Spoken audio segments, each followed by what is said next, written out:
Bonjour à tous, bienvenue sur la chaîne YouTube Un abonné rennais. Je suis très content de vous retrouver aujourd'hui pour un concept qu'on n'avait pas fait depuis novembre, tout simplement parce qu'il n'y avait pas eu de trêve. C'est les Rennais en sélection. Au programme, le superbe match de Doku avec la Belgique, la qualification des Bleuets pour la quart de finale de l'Euro Espoir ou encore les derniers tickets validés pour participer à la CAN 2022.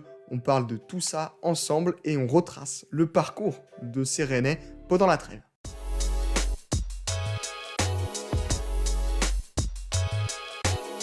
La sensation de cette trêve internationale, c'est Jérémy Doku. Convoqué pour la 4e fois par Roberto Martinez avec l'équipe A de la Belgique, il arrive en pleine bourre après son but contre Metz. De plus, c'est le début d'un nouveau défi pour les nations européennes avec les qualifications pour la Coupe du Monde 2022 au Qatar. Pour les Diables Rouges, elle commence par un match à domicile contre le Pays de Galles, victoire 3-1. Notre Rennais restera sur le banc. Il ne jouera pas non plus lors du déplacement en République tchèque où les Belges buteront sur les coéquipiers de Souček, égalité 1-1. Mais Roberto Martinez n'a pas oublié Doku et le fera débuter pour le dernier match de la trêve contre la Biélorussie, sans doute une des équipes les plus faibles de leur groupe. Aligné à gauche dans une attaque à 3, Doku réalise une super prestation. Très remuant dès le début du match, il s'entend bien avec Trossard et Batshuayi, et c'est d'ailleurs avec l'ancien Marseillais qu'il se trouve pour le premier but belge à la 14e minute. Ensuite, les Diables Rouges déroulent jusqu'à 3-0. À la 31e minute, on retrouve notre Rennais pour le 4e but, bien lancé par Pret. Il va comme un grand défier le gardien biélorusse et marque son 2e but en sélection. 4-0 donc à la mi-temps pour la Belgique. Au retour des vestiaires, les hommes de Martinez gardent le pied sur l'accélérateur et on retrouve Doku pour le 7e but, un belge. Bien lancé, il cède de l'appel de Benteke pour trouver Trossard et le joueur de Brighton finit parfaitement petit pont sur le gardien et donne à Doku sa 2e passe décisive. Après ce but, à la 75e, Jérémy Doku sera remplacé par Januzaj. Le Rennais n'est pas applaudi par les spectateurs absents, mais sa performance sera saluée par les journalistes. La RTBF lui donne une note de 9 sur 10 pour ce match presque parfait. Pour Doku, c'est encore un bon passage en sélection. Au-delà de la réussite sur le terrain, on sent qu'il prend ses marques, notamment aux côtés de Lukaku. Il reçoit sans doute de très bons conseils de l'Interiste. Et cette adaptation lui permet de marquer des points pour une possible sélection pour l'Euro 2021 qui arrive en juin. C'est la prochaine échéance pour les Belges qui devront sortir d'un groupe composé de la Russie, du Danemark et de la Finlande. En bref, si Doku veut en être, il faudra faire une grosse fin de saison avec le Stade Rennais. Et changeons de continent avec un seul joueur africain qui a pu rejoindre son équipe nationale. Ça a été un peu spécial pour y aller. D'abord interdit à moins de faire une quarantaine en revenant. Les joueurs hors Europe ont finalement eu le droit de s'y rendre sans restriction au dernier moment. Donc à Rennes, dans cette pagaille générale, seul Aguerd a pu rejoindre le Maroc pour finir les phases de qualification à la CAN 2022. Des Marocains déjà qualifiés qui jouaient seulement pour leur première place. Naïef sera sur le banc au premier match face à la Mauritanie. Les Lions de l'Atlas feront égalité et valident donc leur place de numéro 1 dans le groupe E. Pour le dernier match, Ali Lodzik décide de faire tourner face au Burundi et Aguerd est titulaire dans une défense à 3. Le Rennais fera un match sérieux, propre, avec quelques bonnes relances. Il aura même quelques occasions sur coup de pied arrêté. Ayant regardé un peu le match, il n'y avait aussi pas une grande adversité en face. Victoire 1-0 au final du Maroc. Aguerd s'installe au fur et à mesure dans cette équipe qui marche bien défensivement. Meilleure défense de cette qualif avec un but encaissé en 6 rencontres. Un petit mot des autres joueurs qui n'ont pas pu rejoindre leurs équipes nationales en Afrique. Le Mali de Traoré a confirmé sa première place dans le groupe A. Le Sénégal de Gomis finit la phase de qualif sans aucune défaite et donc va tranquillement se qualifier pour la CAN. Et pour finir, la Tunisie du jeune Damergui avait déjà validé son billet lors de la dernière trêve. Pour l'instant, pas trop d'informations sur les tirages des groupes pour cette CAN 2022 qui se déroulera au Cameroun. Évidemment, on suit ça de très près. Dans les équipes jeunes aussi, il y avait de l'enjeu avec les espoirs de l'équipe de France qui jouaient leur phase de groupe de l'Euro 2021. Un Euro coupé en deux avec les matchs de groupe qui se déroulaient durant cette trêve. À cette occasion, Sylvain Ripoll a convoqué 3 Rennais, Adrien Truffert, Fetou Mawassa et surtout Eduardo Camavinga qui a quitté l'équipe de France A pour aider les espoirs. L'objectif est de sortir premier du groupe, composé de l'Islande, le Danemark et de la Russie. Pourtant, ça commence mal face aux Danois. 2 Rennais sont titulaires, Truffert, défenseur gauche, et Camavinga dans un milieu à 3. Mais comme leurs coéquipiers, ils ont du mal, surtout Kama. Un peu plus haut dans ce milieu à 3, il est transparent.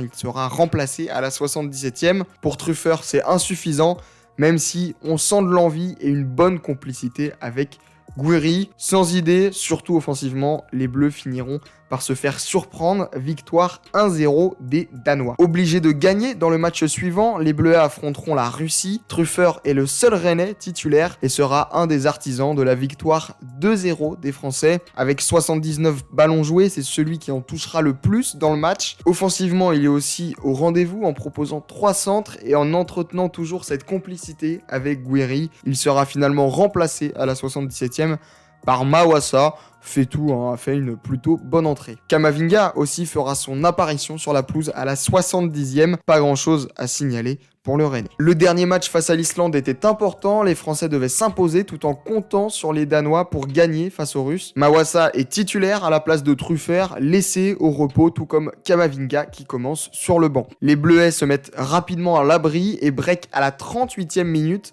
grâce à Hudson Edouard, parfaitement lancé par Mawassa, il finit astucieusement. Et à part cette passe décisive, le défenseur rennais passera un match tranquille sur son côté gauche et fera 90 minutes, première fois depuis son retour de blessure. Un autre rennais a disputé ce match, c'est Eduardo Camavinga, rentré à la 73e à la place de Claude Maurice. Le crack rennais fera une bonne entrée. À l'aise à ce poste de numéro 10, il profitera de la fatigue islandaise pour faire quelques bonnes combinaisons et se procurer même une frappe qui malheureusement passera à côté. C'est une victoire 2-0 au final des Français qui se qualifient avec la défaite de la Russie. Ils finissent 2e de leur groupe. En espoir, le bilan rennais est contrasté. D'un côté, on a Adrien Truffert qui marque des points. Très actif, il dynamite son côté gauche avec des courses très variées. Par contre, pour Camavinga, c'est un peu plus compliqué. On en attendait plus. Malheureusement, il a eu du mal à ce poste de milieu un peu plus haut. Si Ripoll veut en tirer le maximum, il faudra peut-être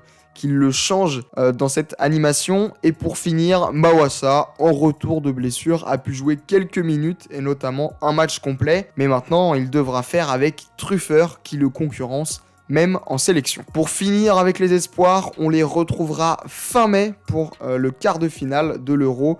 Ils affronteront les Pays-Bas le 31 mai. Gros match en vue pour les coéquipiers de Camavinga.